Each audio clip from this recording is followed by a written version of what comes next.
Good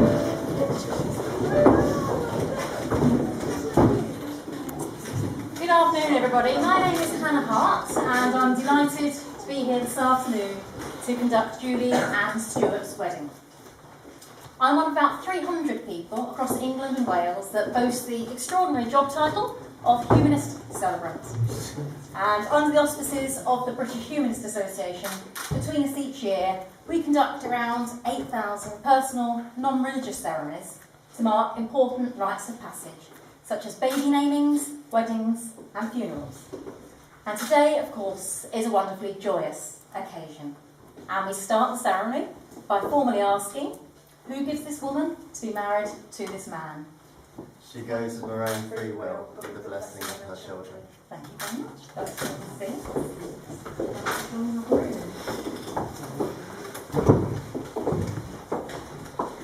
Now, over many centuries and across diverse cultures, people have marked rites of passage with celebration, but also with reflection. For there is a very human desire to step back and acknowledge and mark major changes in our lives. And so we're here this afternoon to celebrate the happiness Julie and Stuart have found, to witness their commitments and to wish them well for the future. Now, they've been clear from the start that they want to celebrate their marriage in a way that's meaningful, personal and sincere. And so they've chosen to make the ceremony itself significant and much more than just a formality. So they've chosen a humanist ceremony to enable them to create an occasion that's really them. A humanist weddings allow us to go far beyond considering just the legal responsibilities of marriage. Instead, we're able to focus on the particular couple embarking upon marriage, on their relationship and what marriage means to them. But that said, I'm only too aware that the word humanist isn't easily remembered or understood, and it's absolutely true that after conducting weddings, I've twice now been asked how long I've been a naturist. So first let me assure you that we'll all be keeping our clothes on for the foreseeable future. I will be. But once you've got over that little disappointment, just let me say a few words to put this afternoon in context. Humanism is a positive approach to life, and it's neither religious nor superstitious. Humanists believe that we have one life and one life only, and it's up to each of us to make the best of this by creating meaning and purpose in the here and now. Now, this perspective very much chimes with Julie and Stuart's values and the way they wish to live their lives. Now, an important aspect of any wedding ceremony is the public statement of commitments, and this is where you all come in. Be assured that your presence is very important, and if it weren't, Julie and Stuart would have stuck to plan A, and they'd be getting married on a Greek island right now. So many thanks to you all for being here. Julie and Stuart are delighted to see you, and they really appreciate the efforts you've made to share the happy occasion with them. Now, unfortunately, not everyone that's important is able to be here, and Stuart's nan, universally known as Nancy, hasn't been well enough to make it, but she'll be shown photos and told all the stories just as soon as the honeymoon is over. And additionally, both Julie and Stuart have lost important members of their family who are thought of today. Now, Julie and Stuart will now light a candle to remember those who are loved but who aren't with us today.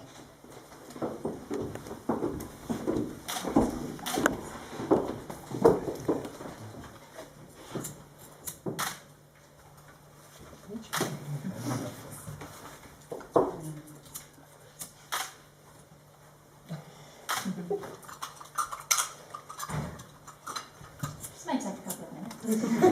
You've got a meal at 3:30, remember?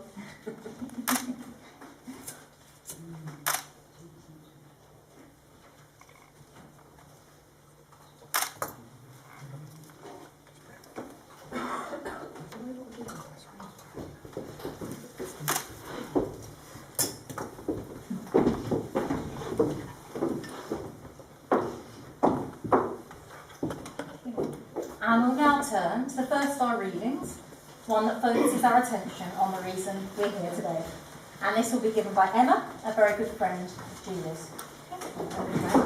So Julie asked me to read something for her, so I'm going to read it. Okay, so you've known each other from the first glance of acquaintance, to this point of commitment. At some point you decided to marry. Can't remember when that was, but you decided. From that moment of yes to this moment of yes, indeed, you have been making promises and agreements in an informal way. All of those conversations that were held riding in a car or over a mill or during long walks, all of those statements that began with when we're married or continue with I will and you will and we will.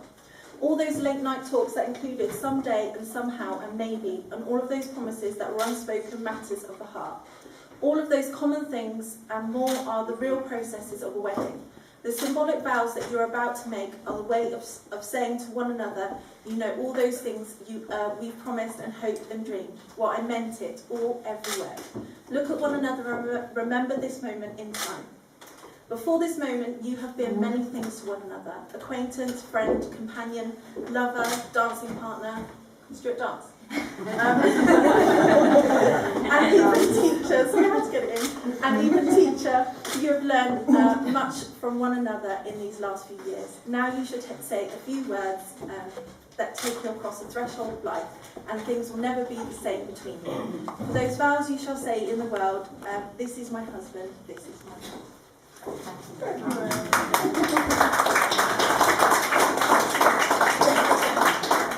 Thank you. Now, before we come to Julie and Stuart's future, it's worth thinking about how they came to be here today. Indeed, Julie tells me there might be a few people here wondering this themselves, since she'd been so adamant that she wouldn't marry again. Isn't that right, Debbie? And I'm told Stuart felt much the same. In fact, even now, they think they shouldn't really work at all, as they have such different opinions about all the important things in life, such as politics, books, films, and music. And yet, here we are. Julie and Stuart got in contact on a dating website, and they chatted a little online before agreeing to meet up in person. To be honest, it wasn't a promising start. Julie considered Stuart's username was a little cheesy, although she wouldn't tell me what it was. And when she saw his photo, she really didn't think he was her type, as she'd never been interested in blondes before. And it's not much more encouraging hearing what Stuart thought about Julie. Because he can't remember a thing about her profile. However, something had triggered their interest, even if they weren't sure what. And they arranged a date that Julie then almost cancelled because of the timing. They met for dinner at the Sun Inn in Swindon, a location that neither of them considers a top romantic venue. And each of them thought that that evening had gone really well. Having got to know each other a little bit online before meeting in person, they felt very comfortable with each other very quickly. But for some reason that neither of them can explain even now, they both went home thinking that the other wasn't interested, and that would be it. But how wrong they were. A second date followed soon after, and then a third, and then a fourth, and Julie and Stuart found themselves getting serious very quickly. Now, the crucial test of whether their relationship was going to endure was always going to be seeing how Michael and Rebecca took to Stuart. If they hadn't approved of him, it's doubtful we'd be here today. It's too late to say anything. So Julie introduced them to Stuart quite early on, and thankfully they took to him. And the feeling is mutual. Stuart, who has never exactly counted himself as a natural with children, found that adult children are something altogether different. And he's really enjoyed becoming part of Michael and Rebecca's lives, and is very grateful to them for welcoming him into the family and allowing him to, and I am quoting him directly, worm his way into the house. So Julie and Stuart felt very natural together, and they were trusting in their relationship right from the start. And they quickly got over discrepancies in their online profiles, like Stuart claiming to be a non-smoker, for example. And I'm quoting Stuart here again, Julie having said that she was easygoing. And when I asked them how they managed their many differences, I got a very interesting answer. Julie said, "Well, I always win in the end." To which Stuart quietly added, "Well, I like to make her think so." But more seriously, they figure they work because they give each other lots of space and they accept each other the way they are. They've come to this relationship as fully formed adults, and they know who they are. They've got their own passions, but they still really enjoy doing things together. So I think it's probably best all said in their own words, which was, we just click. We talk about everything, so nothing gets as far as to develop into an argument. We both have very strong opinions that we believe in. We also respect each other's opinions. There's total trust, and we give each other space and our own time to do our own thing without needing any explanation or justification. And we laugh a lot. So that's why they work, and it's clear they love each other deeply.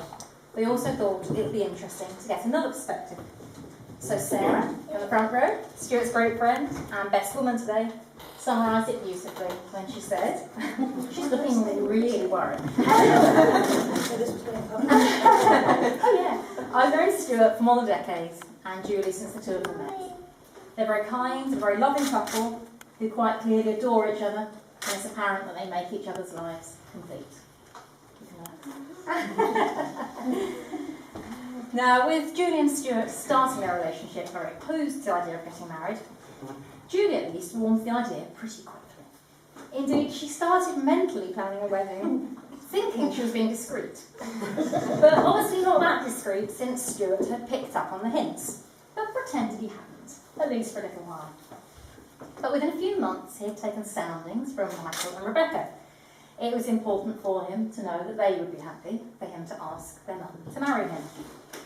Now, this conversation was actually several months from when Stuart did actually propose, and I know that Julie is still astonished that Michael, and especially Rebecca, managed to keep quiet about it for so long.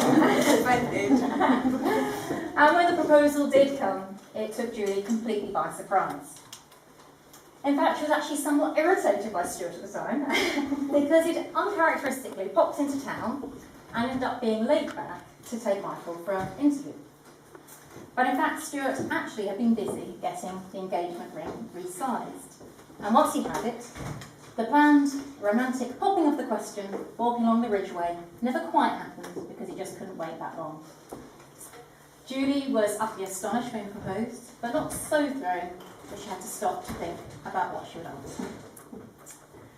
And this brings us very neatly to today's other reading, which might give us some insights into why Julie and Stuart wish to marry.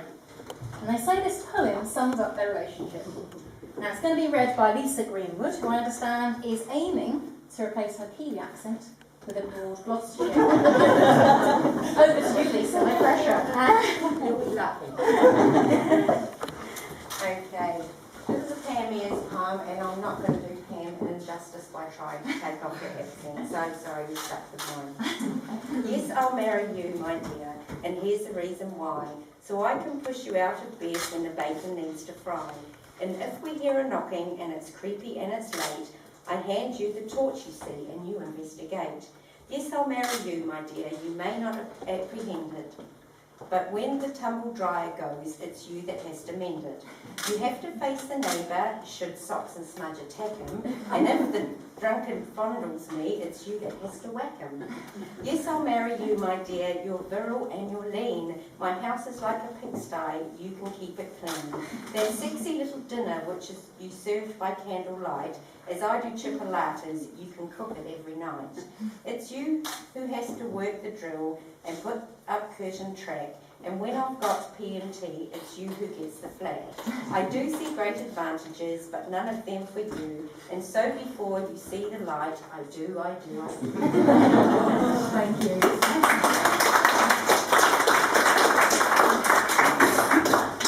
Thank you. So that's one angle on why Julie and Stuart have decided to formalise their relationship in marriage. But of course, there is a more serious reason too. Indeed, Julie and Stuart acknowledge that marriage itself is a solemn commitment, and they intend to treat theirs as such. Yet, when there's no religious or social pressure to marry, as here with Julie and Stuart, deciding to get married is very much a positive choice. It's something they've opted into. And so considering why getting married is so important to them really gets to the root of what they mean to each other and what today is all about. First, they want to celebrate what they've got and how happy it makes them. They also want to share that with their family and friends. And Julie and Stuart also talk of wanting to cement their relationship into something even stronger and to let the world know that they're together. And so in this sense, they feel their marriage is a symbolic statement of their commitments, the opportunity to publicly and formally state that they are together and they intend to be together for the rest of their lives. But again, it's our bride and groom's own words that sum it up best. Stuart said that using the word girlfriend or partner just doesn't do justice to how he feels about Julie. And Julie got right to the point and said, I just want to be his wife. Now, today isn't just about a wedding, of course. It's about the marriage that continues long after we've recovered from the drink. Now, marriage is a partnership in which each can grow to be their true selves, while sharing in the development of the other. A married life is both ordinary and extraordinary. It's about everyday living and also holds special, heightened moments, as well as the ordinary and the routine. It's a commitment that involves mutual love and respect, where each has responsibility for the welfare of the other and for the success of the relationship. And it's about the little things as well as the big things. So, for example, it's about Julie learning to live with the mess that Stuart makes in the kitchen. And Stuart learning to tolerate occasionally being spoken to in Julie's teacher's wife. Now, we often refer to marriage unflatteringly and call it an institution. But this rather infers that all marriages conform to the same set pattern, with each couple abiding by the same rules and following the same path. But nothing could be further from the truth. Julie and Stuart's marriage will be theirs and theirs alone, and only they will have responsibility for it. It will be for the two of them to define and refine their marriage over time and in response to changing circumstances. They recognise that life is unpredictable and it will take them down paths as yet unknown, and they appreciate there'll be trials ahead for them and challenging times for their relationship. But their desire to be married is based on wanting to take on what's to come together. It's about being excited about their future as a couple, with all the vulnerability, compromise and responsibility that this brings. And in the future, they very much hope for more of the same, not wanting to change a thing about the way they work. And with Michael and Rebecca now away at university and embarking upon their own independent lives, they look forward to some more travelling and seeing the world together, but most of all, just continuing to be happy. Only if I can come. Now, no relationship exists in isolation. Your being here this afternoon signifies that you each have an important relationship with Julie, with Stuart, or with both of them. And as they weather storms together and battle life's inevitable ups and downs, it may be to you that they turn for support. And this is where the audience participation comes in. Because before they make their promises to each other, I want to first ask you all an important question, and I hope that you're going to be confident answering it with a resounding, we do. So my question is, do you give Julie and Stuart's marriage your wholehearted approval and pledge your support to them now and in the future? We do. We do. That's a resounding, no? Yeah, that was brilliant, thank On the you. left side. In that case, we'll proceed. And so now we come to the most important part of the ceremony, where Julie and Stuart finally get the chance to speak. And standing up and publicly stating how important their relationship is to them and formalising their commitment is really important to them. And it's your presence that gives their words their true significance and meaning. So Julie and Stuart have written their own promises for today, and they've thought very hard about how to sum up their feelings with hope, sincerity and also with honesty. And to make things extra interesting, they've kept their promises a surprise for each other until now. So if you'd like to step forward,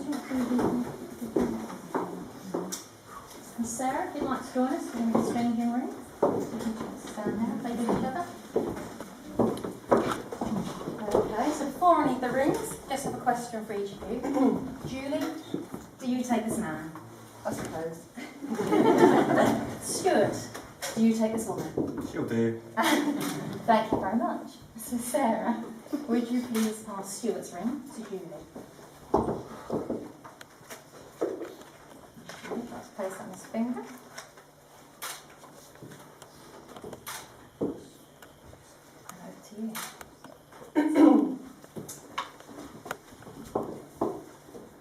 Stuart, today on our wedding day, I want to declare my love and devotion to you before our friends and family. I want you to know how lucky I feel to be marrying the one perfect person for me. The one who suits me so comfortably and gives me love, joy, hope and anticipation for the future. The person who knows me better than I know myself and who loves me for better or for worse. Every day we're together, you do nothing but make me happy. The day we met was the day I became alive again. Today I commit my life to yours. I promise to love you for all time, to stay faithful and true to you. I promise to stand by your side through the best and worst of times. I promise to trust you, support you, encourage and protect you. I promise to always be open and honest with you and to give you the best of what I have from now until the end of our days. And Sarah, can I ring over, please?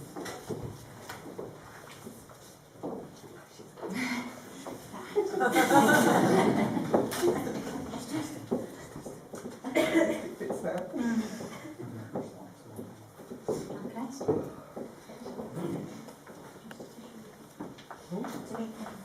Julie, you're my best friend and partner in crime. I promise to be there for you in good times and bad. I love the person you are, and I promise to give you space to be yourself and never trying to change you.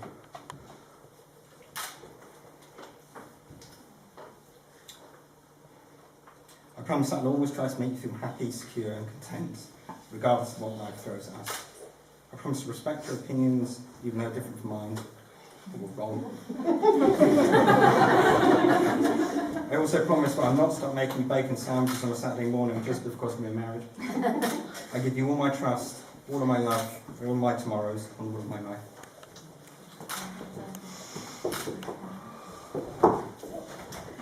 Now, as billed, this is no ordinary wedding, and in addition to exchanging promises today, Julie and Stuart have chosen to include an ancient hand-fasting ritual as part of their exchange of vows. Now, this custom traditionally honoured equality and joint endeavour. So today we'll be placing ribbons on Julie and Stuart's clasped hands, and I'll then bind them together, and we'll have a very visual explanation of where the term tying a knot comes from. So, Julie and Stuart recognise that marriage is a lifelong commitment and that love is not always enough on its own. Any commitment requires nurturing with skill and with creativity. And they hope their marriage will be inspired by many qualities that will help their relationship adapt to the challenges ahead. So if you'd like to join hands.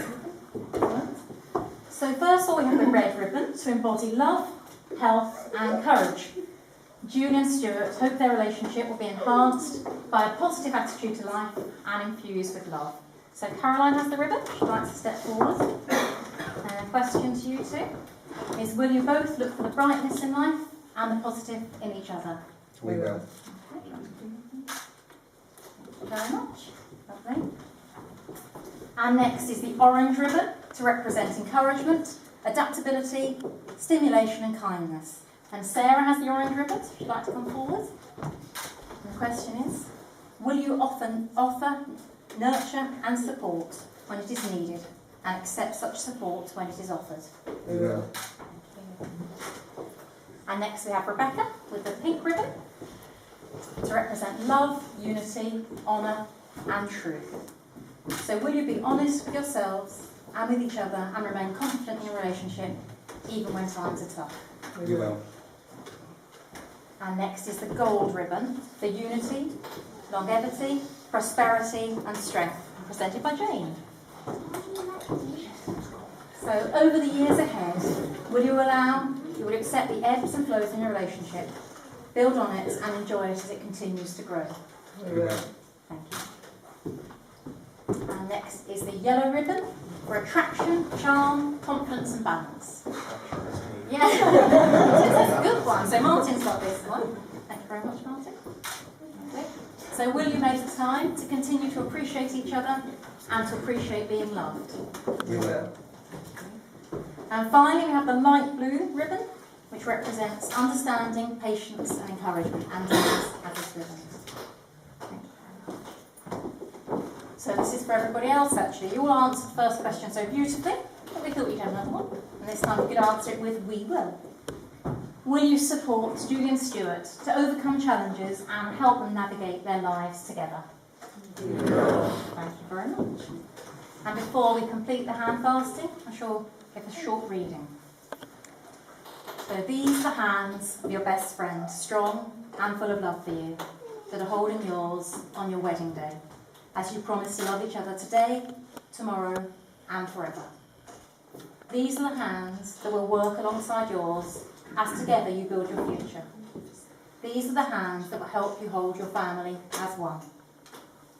These are the hands that will countless times wipe the tears from your eyes, tears of sorrow and tears of joy. These are the hands that will give you strength when you need it. These are the hands that will passionately love you and cherish you through the years, and with the slightest touch will comfort you like no other. And now we will join the ribbons together. I hope this goes well.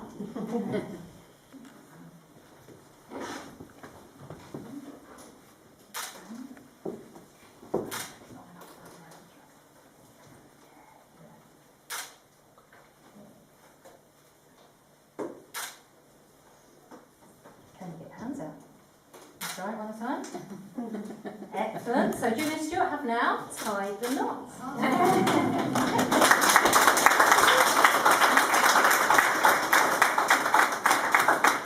So the moment you've all been waiting for, Julian and Stuart, you have made your promises to each other in front of family and friends, and exchanged rings, and symbolised your commitment with a hand fasting ceremony. It therefore gives me enormous pleasure to pronounce you husband and wife. And Stuart, you may kiss your bride.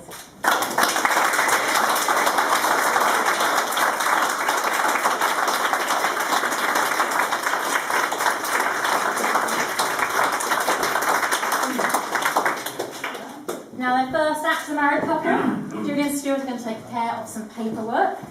So if you'd like to sit